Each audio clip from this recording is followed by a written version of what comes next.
Okay, well, welcome again to our reading of Homer Odyssey Book 6, and we're up to line 85. And Nausikaa has had her father organise for the wagon to be prepared, and her mother has given her various victuals and wine and also oil to do for the cleaning, and they're setting off to do the washing. So in line 85 here, Hai de hoti de potamoia roon pericalia hikonto. Enth toi plunoi son epeatanoi polo de hudo kalon, hup ek pro ree mala per rupoon to catherai. Enth hai gemi onus men hup ek pro elusan apenes. But they, so this is referring to Nausikaa and his servants, when in fact Hekonta they came to the very beautiful stream of the river, Entha, where there were where indeed there were the plunoi. Now these are the washing tubs, and they're described as etanoi, literally all year round. So in other words, they're constantly supplied with water. So where in fact were the washing tubs, which were in use all year round, and polyhodor, and much beautiful water. And now we get this amazing verb here. It's just reo, but it has three prepositions in front: pro, ek, and hupo. So the water flowed out from underneath in front. Amazing combination of the prepositions here. And we're going to get it repeated on the next line, but with a different verb. So it's very cleverly constructed, and in the second half of the line. So much beautiful water was flowing out from underneath. Now we get an infinitive here, to cleanse even very dirty things. So as to clean clothes although they're very dirty. And there they, in fact, this is the girls. Now again we get the same hoop ek pro, but with luo. So they released out from under, in front of the chariot, of the wagon, the mules. So they unstrapped all the mules and let them out from underneath. Kai tusmen, now the tus is referring to the mules, which is their feminine. So and suo, well, it's to hasten or push on, so they drove on them, the mules, beside the river. Notice the accent on para. So beside the eddying or the whirling river. Trogain, from trogo, to munch on, or to eat, the honey sweet agrostin. This is some kind of grass. The commentaries give various different comments about this, just often translated just as clover, but there's very debate about exactly which kind of grass it is. And they, this is the girls now, with their hands, helonto, from hyrio, they lifted up the haimata, the clothes, from the wagon, and they carried them into the dark, or literally black, water. Stabo is to tread, so they, because that's the way they cleaned them, so they put them there, perhaps put some kind of oil or soap on them, and then they trod on them in Bothroisi. Now, Bothroisi. Now, Bothros is a generally a hole or a pit. Here probably in the sense of a trough, a washing trough. So they trod on them in the troughs. Thotos, so quickly, they trod on them quickly in the troughs. And we get this funny little bit here, ereda prosperusai, literally displaying rivalry. So they're sort of making the whole thing into a game as to who can step the hardest, I presume. So they sort of made it into a game, so displaying rivalry as to who was the best at washing.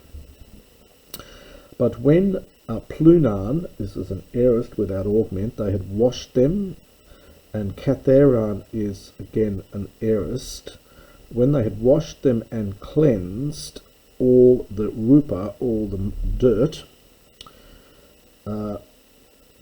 each in so hexiase here, something like interred, I think, or thereafter. Petasan, aorist, from this is that petanumi, they spread them out beside the shore, halos, literally of the salt. So halos is often used of the sea, just as a by metonymy. So they placed it beside the shore of the sea. Aki malista, so just where the sea washed clean, perhaps, the laingas, pebbles, beside the Kherson, beside the shore. So the sea has made these nice clean pebbles beside the shore, and they've laid them out there to dry.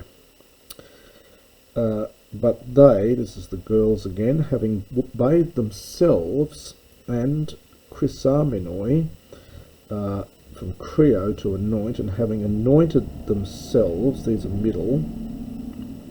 Lip is a lipa, or lipa, which is an old instrumental case but used adverbially here. Smoothly with oil. You'll see this elsewhere in Homer. Having washed themselves and having anointed themselves smoothly with the oil, then Helon taught Devnon, they, this is from Hyrio, they prepared, this is in the middle here, they prepared their dinner beside the banks of the river, Potamoyo. We see this old genitive oyo form here. You'll see all various forms of this second declension genitive. You get oyo, you'll get o, and then you'll get u as well, which is the final form that goes into Attic. Hemata, they waited for the hymata, the clothes, tersamonites and tersamite to dry. So they waited for the clothes to dry. This is an aorist infinitive, in fact, formed from the second aorist etersane from tersamai, by the brightness of the sun. But when now the Demoai, the servants, and she herself, that's Nausikaa. Taf then is from Terpamai. It is, or Terpo, it's to enjoy yourself, and this is, although this looks like third person singular, this then ending is actually equivalent to thesan in later Greek, so it is actually a plural. It's very common in Homer, this passive third person plural form. So, when the servants and she herself had taken their pleasure of the situ, of the food, they, indeed, Paisdon began to play imperfect, spire with the ball. We get our word sphere, of course, from this. They began to play with the ball. Balusai, having cast aside, and the apot with, this is a preverb with the ballo here, having cast aside their crademna, their veils. Taisi de Nausikaa leukolenos archetopolpes, and white-armed Nausikaa made a beginning of the dance for them. We now get a comparison of her with Artemis. So hoye here is just as, like to. So just as Artemis, Heisi is from Amy Ibo. So just as Artemis moves, Artemis the Eochiira, the one who pours forth arrows. We get the eos root of arrow here, and heo. This is often used in conjunction with Artemis. So Artemis, who pours forth the arrows, moves kat uria, uru for oros in later Greek, on the mountain, or on Perimegaten, very lofty Theogetus. This is of course the famous mountain near Sparta, or Erymanthon, which is another mountain between Arcadia and Elis, up in the central Peloponnese. Terpomene caproisi kai chaos elafroisi. Rejoicing in the capros is a wild boar, and the swift elafroisi deer.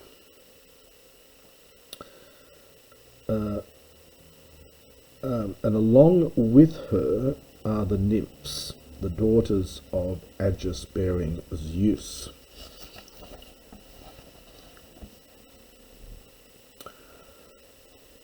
Agronomoi, agreeing with that, two terminations, so it's referring back to these nymphs who are, well, it's something like wild or haunting the fields. You get this nomos here, so running around wild in the fields. Pied Zeusi, they play.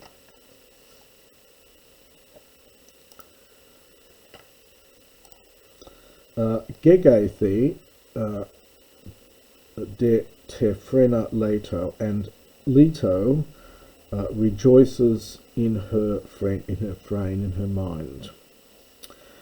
Passaon hupahe gekare eke e metopa.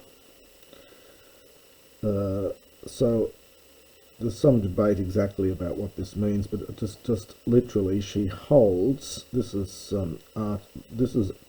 well, probably describing Artemis, but also Nausikaa. She holds her head and metopa, her forehead, above them all. In other words, she's taller than the rest of them.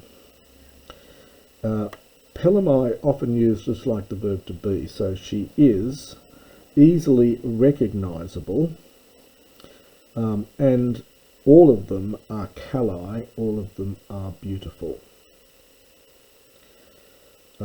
So all this is describing Artemis and the nymphs, and now we get the hose. Thus was she, this Admes, this literally untamed maiden, so this unmarried maiden, was preeminent. And don't forget the ge. So thus was she, in fact, this unmarried maiden was preeminent amongst her servants. And that's the next little section. We'll continue in the next recording.